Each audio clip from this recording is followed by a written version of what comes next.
इसमें 370 पर भारत के सर्वोच्च न्यायालय ने जो निर्णय किया है, उस सर्वोच्च न्यायालय के निर्णय पर पाकिस्तान के पूर्व और वर्तमान प्रधानमंत्रियों ने भी आग बबूला होकर बयान दिया है। क्या है पूरा मामला, देखिए।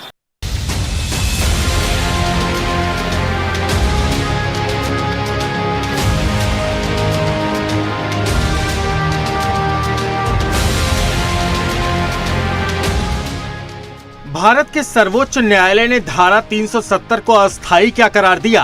पाकिस्तानी नेताओं की बौखलाहट तेज हो गई है। भारत के खिलाफ इन कट्टर नेताओं के द्वारा सभाओं में जहर उगला जा रहा है और कश्मीर को लेकर मनगढ़ंत कहानियां सुनाई जा रही हैं। ये तमाम कट्टरपंथी भारत सरकार और सुप्रीम कोर्ट के इस फैसले से हताश हैं कि इतना बड़ा निर्णय भारत सरकार कैसे ले सकती है, जिससे घाटी में आतंकवाद का सफाया हो रहा है और प्रदेश में तरक्की हो रही है। ताजा मामले की बात करें तो पाकिस्तान के कार्यवाहक प्रधानमंत्री अनवारुल हक काकर ने आर्टिकल 370 पर सुप्रीम कोर्ट के फैसले की आलोचना करते हुए युद्ध की धमकी तक दे डाली। Article 370 of its constitution, abolition of this article in 2019, and now the Indian Supreme Court's verdict are mere tools to consolidate its occupation.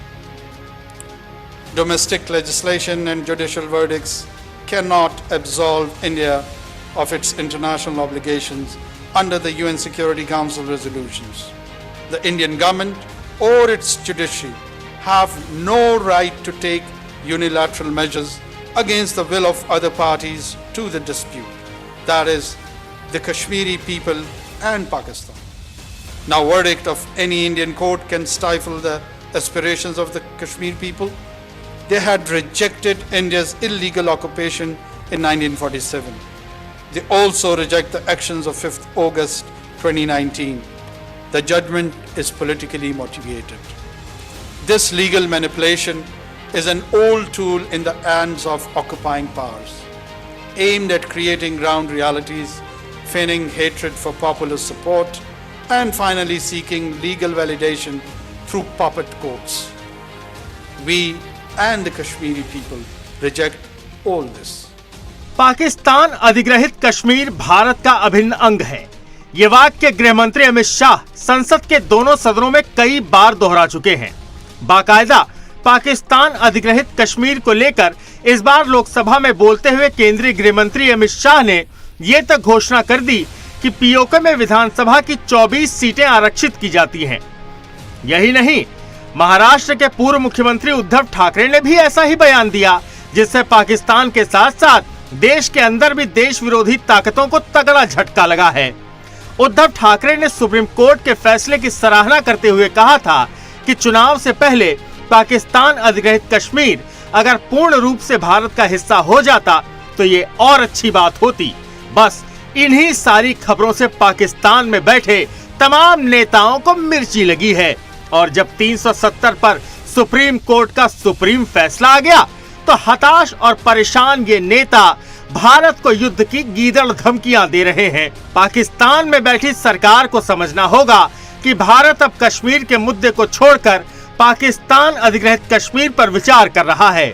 मान्यवर, इसमें से 2 सीटें कश्मीरी विस्थापितों के लिए होगी जो घाटी से विस्थापित हुए हैं और 1 सीट पाक ऑक्यूपाइड जम्मू कश्मीर के विस्थापित व्यक्तियों के लिए नामित की जाएगी। इसमें से 1 महिला होना जरूरी है। इस प्रकार का एक कानूनी सुधार लेकर आज मैं यहाँ पर हुआ। डिलिमिटेशन कमीशन के इतिहास में पहली बार 9 सीटें शेड्यूल्ड ट्राइब के लिए आरक्षित की गई हैं और एसटी के लिए 9 सीटें और अनुसूचित जाति और जनजाति के लिए 20 सीटों का आरक्षण की व्यवस्था करें।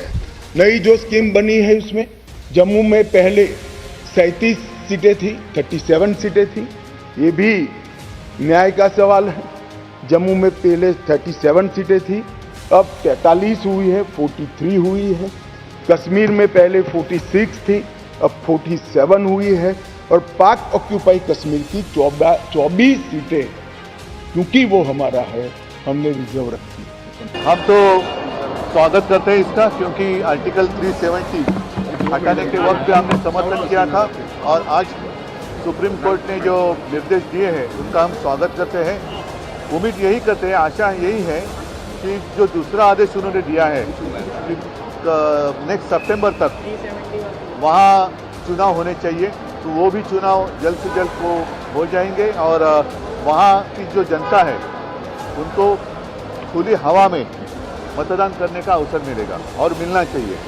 और साथ ही साथ ये तो बात हुई कश्मीर की, तो साथ ही साथ इलेक्शन लेने के पहले जो पीओके है वो भी अगर इसमें आ जाए तो पूरे कश्मीर में चुनाव हो जाएगा और कश्मीर अपने देश का जो एक हिस्सा है वो बरकरार है। 370 की आड़ में कश्मीर में खून की नदियां बहाने की साजिश रचने वाले पाकिस्तानी सरकार, खुफिया एजेंसियां और आतंकवादियों के मुंह पर तगड़ा तमाचा लगा है।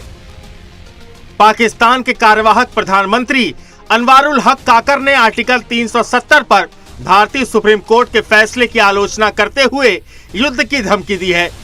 अनवारुल ने यह तक कह दिया कि कश्मीर पाकिस्तान के गले की नस है, जिसके लिए पाकिस्तान के लोग 300 जंग लड़ने को तैयार हैं। जरा सोचिए, युद्ध की बात वो देश कर रहा है जहां जनता को रोटियों के लाले पड़े हुए हैं। दरअसल ये सारा गणित अगले साल पाकिस्तान में होने वाले आम चुनावों को लेकर है, ताकि कश्मीर का राग छेड़कर पाकिस्तानी आवाम का दिल जीत सके। Bureau report, Sudarshan news.